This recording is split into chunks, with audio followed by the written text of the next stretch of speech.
discussion, Evolving Cyber Threats in BFSI Trends and Solutions. For this, I would like to introduce our moderator for the session, Mr. Neeraj Rathi, Chief Information Security Officer, Angel One AMC Limited. He is a dedicated and result-driven CISO with over 24 years of experience, including 15 plus years in information and cybersecurity, business continuity, and corporate risk management. Renowned for his proactive leadership style and a proven ability to mitigate risk while enhancing competitive advantage across diverse industries such as banking, financial service, insurance, technology, FMCG, healthcare, and more. He has been awarded as the Guest of Honor and Hall of Fame and recognized as a Digital Leader of the Year at the 7th edition CIO Conclave Awards for his outstanding contribution in this field. Along with him, I would like to introduce our panelist, Mr. Abhijit Chakravarty, Executive Vice President, Network and Cybersecurity, Kotak Mahindra Bank, Advocate Aditya Goenka, Chief Legal and Compliance Officer, Securities India Limited, Mr. Ashton Dcruz, Executive Director, CAO and CISO, Natwest Markets. Can we have a huge round of applause for all of them? So hello everyone, and very good morning. Still 15 minutes late for the good afternoon.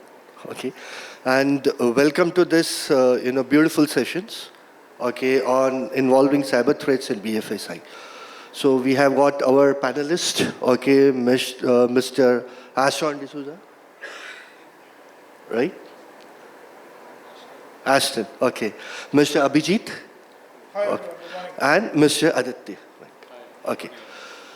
So thank you so much and welcome to this particular panel session on the evolving cyber threats in BFSI, trends and solutions, okay? Now we totally understand that cyber threats are evolving day in and day out, okay? Past 5 to 10 years back when we see, and now we see it's a huge difference on that particular thing, okay? So on that, my first question is to Mr. Abhijit, okay? That what are the most significant, okay, emerging cyber threats facing the BFSI sector today? And how are this different from the previous threat? Hi, good morning, everyone. And thanks to Gainskills Media for hosting me and having me on the stage, share the panel with my colleagues. To answer this question, let me kind of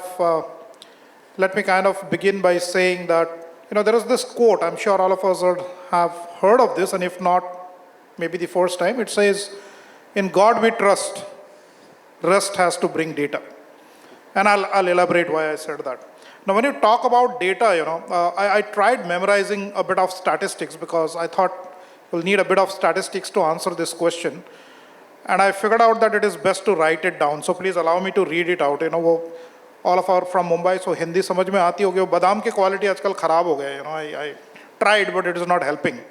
So just to kind of emphasize on what are the cyber threats or what are the trends that we see, okay? Just to kind of give you a few statistics to bring you up to mark.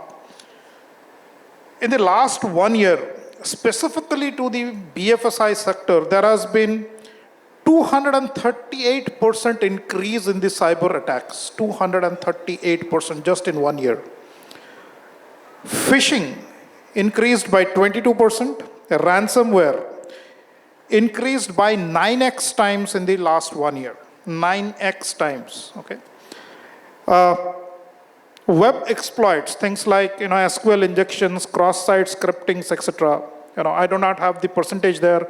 DDoS attacks increased by 30%, and these are last about 1 to 1.5 years time frames, okay?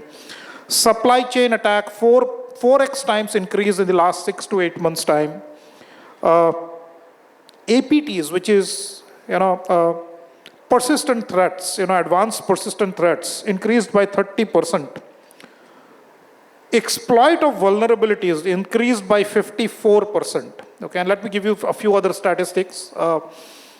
These I remember. I have not written them down now. So, breaches due to identity and access management, which means some breach or abuse or misuse of identity. 68% of breaches is only due to identity and access. Okay. The speed of lateral movement, what is a lateral movement? Means someone somehow gets an entry to one point in the network ecosystem, and they kind of spread laterally across all your network.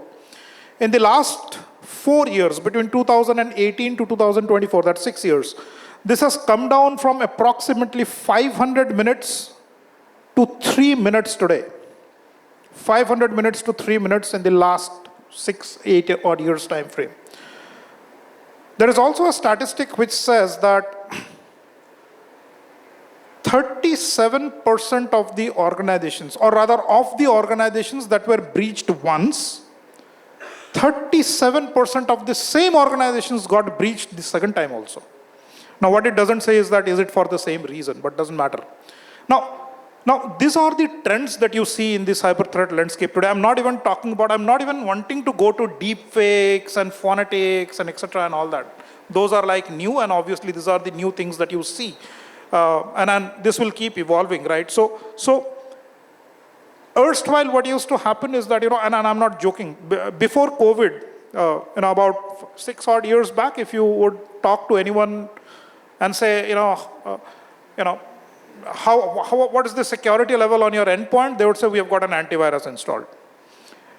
To now, I think antivirus has become pass. No, I'll be very surprised if someone still runs an antivirus. I mean, you have to run something else more, So in the trend-wise, if you see Neeraj and to my colleagues sitting out here, anything which is static is pass. Whether it is virus, whether it is policies, whether it is rules, anything which is static that you have defined as a policy is pass. You've got to look at capability, to look at behaviors, look at patterns, look at context across multiple parameters. One context may not suit everything. And then Dr. Roy kind of, emphasized in his presentation, one context may not suit everything, right? So you've got to look at different contexts, right? And you've got to look at capabilities, tools, technologies, which are adaptive in nature, no more static. If you are not adaptive and do not change fast, cannot change fast, I think you are already in the danger zone. So I'll kind of end with that. Thanks. Perfect, Abhijit. I mean, that was a totally beautiful insight that was given on the, the percentage-wise. And trust me, 238%, it's a huge, right? And as you correctly stated, yes, okay, the static, the legacy has to go aside, okay? We need to understand the patterns, we need to understand the behaviors, we need to adapt different technologies, okay, as you correctly stated, so that it can help us in different ways. Correct. Thank you so much, Abhijit. Now coming back to Mr. Aditya on this things, okay, let's talk about something on compliance perspectives, okay? So how can a BFSI organization ensure compliance with evolving regulations around cybersecurity and data privacy while staying ahead of potential threats? Thank you so much for the question. Compliance, see, across BFSI sector, we have all seen, like post-COVID, what are the regulatory changes that is coming up. And it's not like that regulatory changes that we are seeing is, coming out on all of a sudden and asking us to get it implemented, though it seems like so. But nowadays, even regulators are giving somewhere the other, taking our inputs through a consultancy papers and all. And they ask, what is, as an end user, when we are interacting with the users, so what are the challenges and how robust system we can create? What are the regulations that is required to get it implemented? Based on that journey, the new regulations are coming. So we should be grateful to the regulators to a certain extent. But still, are those regulations are really getting implemented in the true sense? That is need to be checked. That is a very important point, that as an end user, when we talk to the business guys, they say that they want to promote business. Nowadays, it's an era of omni-channel. You have to integrate a lot of things and you want your customers to, don't leave your app and do everything through your app only. But is it right? keeping compliance and specifically the new act that is coming, DPDP, that it's quite challenging. They are saying that immediately you have, in the moment any ransom attack happens, any data breach happens, you have to report directly to the principal entities. At the same time, they are asking you to share the complete report in 3 days. That what exactly the damage has happened, what exactly in detail. For 7 years, you need to maintain the concerns. Not only the concerns that has been received from the client, even some concerns in the form, that he has given, okay, you are allowed to use my data. And at the same time, when he is asking, now you don't use my data, so that is also a concern. Means anything and everything you have to maintain for 7 years. And that record has to be maintained. And the moment any regulator is asking you that data, you have to provide within 24 hours. It is precisely mentioned. So now the era is digital. Even 7 years, if you will talk about, the consent is for 7 years. Even the client data that is required for regulatory inspections and all, for compliances of various regulations, if a client is inactive for 3 years, post that you can delete that data, not before that. So the point why I am saying all these things is the data that we are collecting, is it required? Because somewhere or the other, the cost of maintaining those data is huge. Somewhere or the other, when we feel, lot of data is required, we want to create data lakes, we want to, understand the human behavior, we want to understand that how things will go, how customer is reacting, where he is getting dropped out, everything is fine. That you are envisaging internally. And with a very small bytes of data, you can process those things. Because we are using AI ML now. The way we are saying ना कि sir ने कहा अभी कि antivirus का ज़माना गया, तो अभी जो रैंसम अटैक्स भी होते हैं तो उसमें पहले क्या होता था? Somewhere or the other, when we feel so कि attack has happened once, so now the attacker has also started using AI ML. Right? They don't want to steal your data at one time. They want to steal the data continuously. Encryption, the moment the attack happens, they ask, that we will provide you the decrypted data. Now they are saying, I am going to publish that data. So such kind of things are happening. In fact, they ask you to buy your data back. Yes. Means your data you have to buy from them.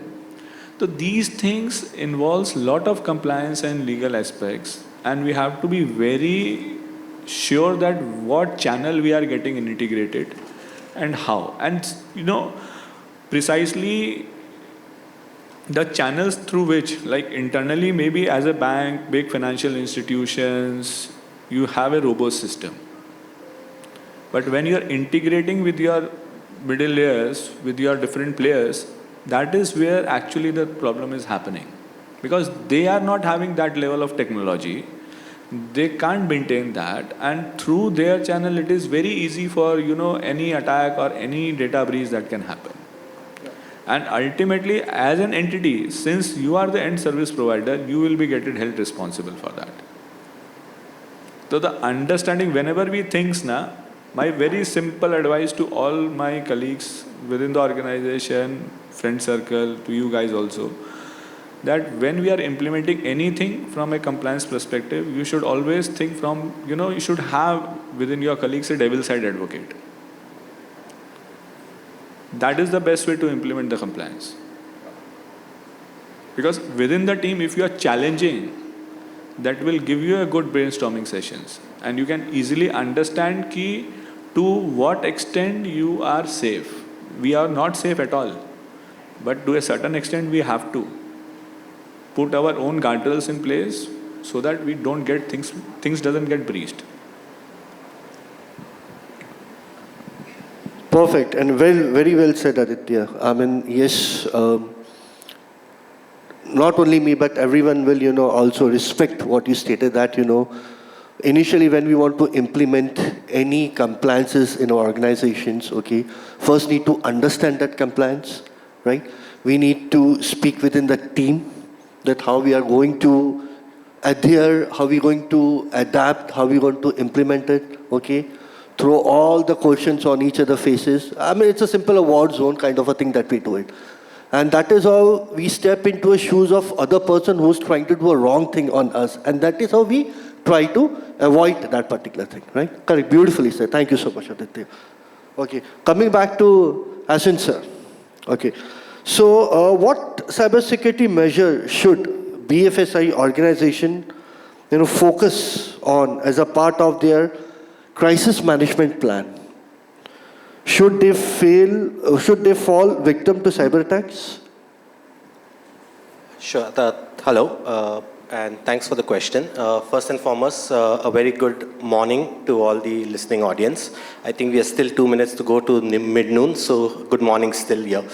First and foremost, let me thank Mitali and the Gain Skills team for inviting me and having me on this panel discussion. Before I address your question, I must state opinions expressed, views shared here in my personal capacity may or may not be subscribed by others, including my employer and any professional body I may be associated with. So these are purely personal views. Okay, coming to the question, crisis management, what do institutions, what do organizations need to do? So let us understand, again, cybersecurity and the risks that come with cybersecurity are here to stay. They'll never stop, they'll simply evolve. With technology, with transformations, etc., the attacks are going to become more and more sophisticated. And as businesses, we need to learn to stay ahead of the curve and try and protect ourselves and our interests from the dark world. How do we go about this? So before I get to the post-mortem of us already being breached and hacked, we need to try to be more preventive in nature. The NIST framework gives us a very good guidance on it. Identify your cybersecurity risk, prevent them, detect them, respond and recover. Very simple, very easy to follow. Okay, if you basically try and follow this, you basically will be ahead of the curve most of the times. Okay, we need to look at it rather than being reactive and detective to it being more predictive and preventive. Having said that, I never seen a single CISO and any organization saying that we are 100% secure. Okay, we are just waiting for the next breach, the next incident to happen, and therefore we need to be prepared for it. And that's where we come to the crisis management or the incident response, as you have called it out. But what are the consequences of a breach? Let's try and understand what are the consequences of a breach in the first place. The biggest consequence of a breach is loss of data, privacy, client confidentiality. Also, we can call out operational disruptions. Financial losses is something else that comes with it. Something else that will come with it is reputational damage. And lastly, but not the least, you can look at legal, compliance, and regulatory repercussions. Okay, these are the 5 broad consequences of any breach that you will face. And therefore, it is important for us to be able to be aware of this and try to circumvent, try to prevent it, try to see how we can mitigate it, if not prevent it, at least mitigate our losses. Okay, and towards this, and I'm just calling it out, this is something that we follow as a principle, this is something that you can look at, this is something that you can build on and evolve, but it's important to have a very robust and proper incident plan, a response plan. It is, the response plan doesn't need to be only on paper, and it needs to be recent. The latest version of it, not something that is tested every year or even every 6 months, but something that is looked at even more regularly. Because we are evolving so at such pace that something that was done a quarter back may no longer be relevant, it may be redundant. So have a very robust incident plan, have it something that is very latest, have it something that is validated, and have it that is shared and made known to the larger organization, not only to the IT and the security teams. Okay. Secondly, we need to have very efficient data backups and disaster recoveries. Okay, they had to be efficient because we need to know in how quickly we can move on to your backup data. It has to be efficient, it has to be very robust, and something that we can rely on. Something that is segregated from your primary production setups.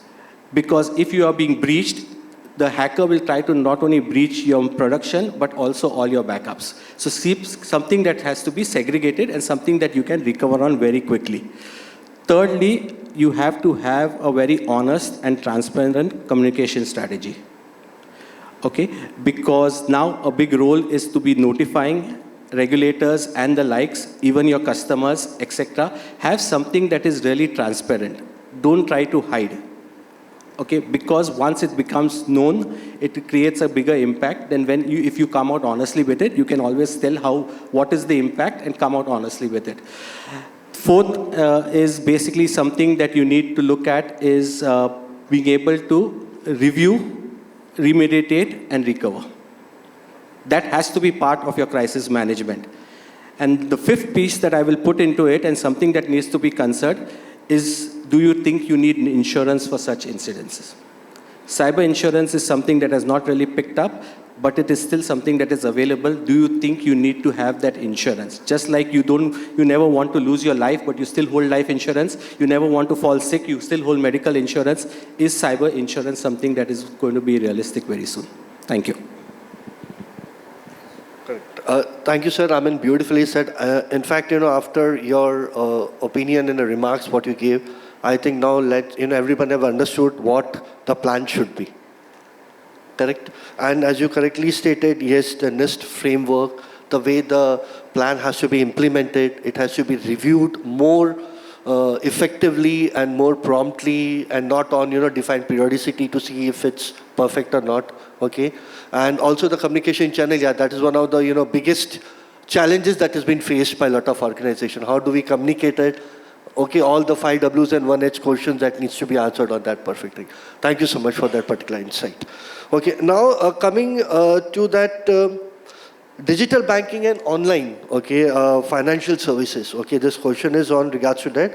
How has the increased adoption of digital banking and online financial services contributed to the rise of cyber threats in BFSI? Abhijit, sir, if you can. Yeah, again, I think it's a very broad question, because the moment you kind of look at a digital ecosystem, you have a big interconnected system right now. Whereas I can kind of speak about posture, I can speak about threat exposure management, threat detection, supply chain. I think what is essential to look at is how do you do your ASM, stands for attack surface management. Anything that touches your network, inside, outside, doesn't matter. How do you do your attack surface management, right? How do you know that, see, every one of us, when we are connected into a digital environment, we are a digital entity. How do I trust you? Why should I trust you? Basis what? What should I allow you to do? What should I not allow you to do? So all these questions need answers, right? And to put it short, the trick is to get the trick correct. Now, the first trick is an English word, TRICK. The second trick does not have the K. That is a self-coined acronym. I'll elaborate. The TRIC stands for threat, risk, impact, and criticality. Do you know that? Do you know that for every touch point in your environment? If you don't, I'm sure you should try and look at as to how to get that done. So I think taking a risk-based approach helps. Threat exposure and management should be the core, and then you take a risk-based approach. I think that should be of help. Yep, thanks. Perfect, Abhijit. I mean, yes, you correctly stated, that ASM, risk-based approach, has to be on the top priority, because in today's world, when we talk about, reviewing, we talk about auditing, everyone should go on the risk-based approach, because it helps you a lot into that particular thing. On the same question, Ashton, sir, what is your point of view on that thing? So it's a really interesting thought. My take is actually very simple. Cybersecurity was originally an IT issue. It moved on to becoming a risk issue. Now it's a business and board responsibility. Okay. Having said that, cybersecurity and frauds are no longer about individuals or even corporates. They have actually extended to becoming state weapons. An AIMS attack very recently in India, even the WannaCry attack are 2 examples of it.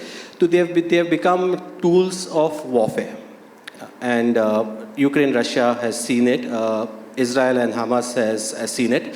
So it's become sophisticated in a big way. And that's the issue. But cyber attacks and cyber security frauds are actually because of adoption of technology and evolution of technology. Be it banking, be it anywhere, it is basically the technology that has played a major role, not just because we have moved into digital banking, because that's the question, it's technology. So it's pan-industry. Okay, critical sectors of industry are more at risk, banking being one of them, but at the same time, defense, healthcare, telecoms, electricity are some of the critical agencies. And the last two quotes that I have given with regards to state weapons and warfare issues are where we basically see attacks out here. Okay, but coming specifically to banking, as Abhijit rightly pointed out, it is the expansion of our surface area. So when we were physical brick and mortar, we were basically a smaller surface area, perimeter driven. Now the expansion of the surface area has created an issue. With collaborations with various other supply chain partners, etc., vendors, etc., we have increased our supply chain. So an attack on one of our partners is an attack on us as well. So that is something else that has basically become the norm. 3 is basically the use of latest technologies. Sometimes we tend to push technology without realizing what are the cons of technology. So if we unadulterated technology is fine, but sometimes technology themselves carries the risk. 4th is again state-sponsored, which I've already briefed upon. 5th is the concept that we have basically become more liberal, the remote accesses, etc., and all work from home, work from anywhere, even where customers are concerned, do your banking from anywhere. That has also created the risk. Yeah? I'll give it back to you with that. Perfect. Yeah. Yes, correctly stated. I mean, the entire ecosystem, okay, that we have expanded to, okay, that has created a lot of problem, as correctly also stated, that technology, the new technology that we are trying to adapt, okay, blindly, okay, not focusing on what is required, how it is safe to us, how the data will be protected in that, that is also adding up to that particular thing. Correct. Now, coming to the next is, now let's talk about, from a people perspective. We were talking more from a technology process perspective. Now let's talk about people perspective from a training and awareness perspective. So what are the key considerations for educating and training employees at all levels within BFSI organization to recognize and mitigate potential cyber threats? So Aditya sir. See, giving a awareness is very important. Means today also this event is all about like how. It's just to, have an interaction to understand that how a good robust system can be built. When you are implementing any new technology in your system, somewhere or the other you have to ensure that each and everyone within your system should aware about the kind of technology you are implementing. And it's not about just, that training, it's, एक HR activity है, training and development activity है, करना है, just a tick mark. Actually ये होता है, जिस vendor से हमने लिया है उसको बुला लिया, भाई ट्रेनिंग दे दो, कोई आया तो ठीक है, नहीं आया तो ठीक है, भाई हमारी एक कंप्लायंस एक्टिविटी थी वो हमने टिक मार्क कर दी. We have to understand the consequence of this. And the persons who are handling the sophisticated places. And training modules should be built, according to that. If you will try to learn everything, it's not possible. Is it required? No. You have to give the correct training to the correct person. That is the correct utilization of giving the training. That what is, as a senior management, you are not supposed to know everything what is getting executed by a ground level person. Or a ground level person should don't know, in case of any threat that will going to happen, so how should react, because crisis management team alag hoti hai, rebouncing team alag hoti hai. You have to understand which training is required to be given to whom. That is the main point. Second, what I can highlight is to understand the nitty-gritties, that how you within your organization will going to expose your organization if your user doesn't know that how to use your things. It's not about only employees. At the same time, you have to educate your customer also. You can create a lot of good videos to make them understand why these things has been implemented. If we talk about, two-factor authentication, a lot of good ways is also there to, like fingerprints are there, face recognition softwares are there. You can use that. You can give the good user experience, at the same time you are maintaining your compliances as well. In case if you particularly feels like in banking also, like what happens, to a certain extent you can use touch cards. After that, you have to use your OTP.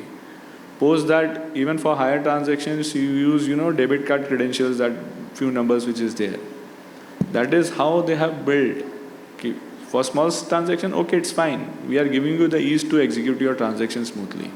But the moment your amount is increasing, they are making sure that, steps are there to ensure that the transaction is being getting executed by the correct person. So those kind of things is very much essential. And you have to make your client understand, because it is something for your security we are doing. Tomorrow if something goes wrong, so ultimately you will going to suffer. And not just as a customer, but as a professional also, we have to control on our own greed. You can't provide everything and anything. It is good to sound, that we are best, but actually in the journey or in the race of being the best and this, we are compromising a lot of things. So when at the end of the journey, you might have built a fantastic product, good UA, UI, very smooth, no authentication is required, customer can seamlessly go, use and do the things. Previously when we used to do the KYCs also, it used to, online KYC when it has started, it used to take 15-20 minutes. Now we want in 2 minutes. So a lot of things are getting compromised. You are not highlighting those things to your customer. So in the journey of such thing, you have to think for a bigger picture with your brand, that what exactly, where you want to be, to whom you want your customer to be. The choice of customer should also be the right thing. You can't have all and everyone. You have to be very sophisticated with the customers also, that whom you want. So that thought process is somewhere the other required, and that is the whole thing related to your training development program. Because that thought process is very essential. If that thought process is not there, you can't develop any good product, neither you can serve to your client, and neither you can convince to your client that why these things are there and how you are safeguarding them.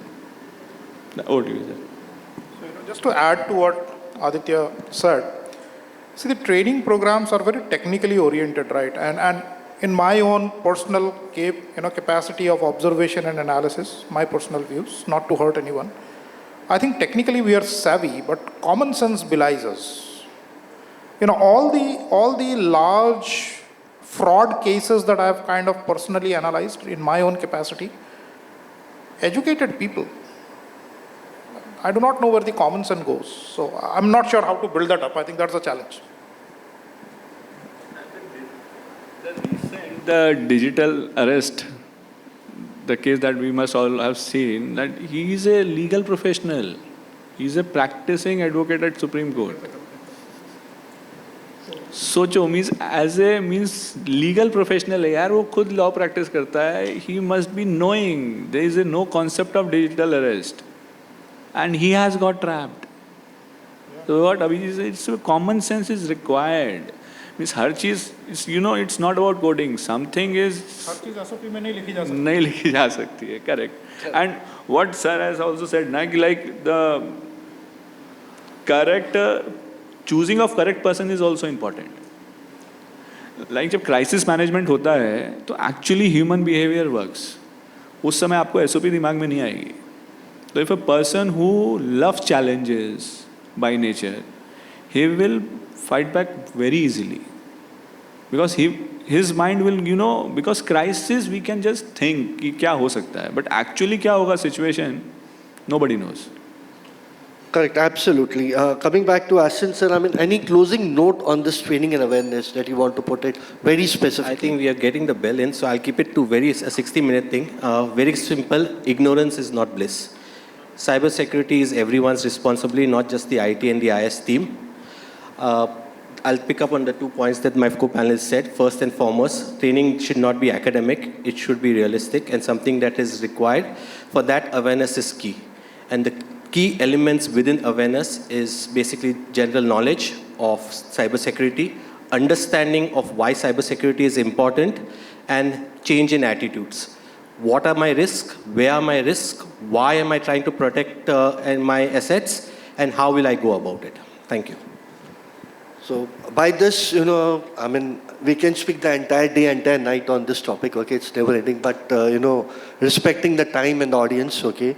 So this is towards the end, and thank you so much, Mr. Abhijit, Mr. Aditya, and Mr. Ashton, sir. You give a beautiful insight on, cyber threats evolving into BFSI, and not only on that BFSI, but to a certain organization, what they are supposed to do, what they are not supposed to do, the way that it has to be implemented, each and everything. Thank you so much, and by this, I'm concluding. Thank you, team. Thank you, everyone. Thank you, everyone. And to do the honors, I would like to invite Mr. Ashish from Ace Phone.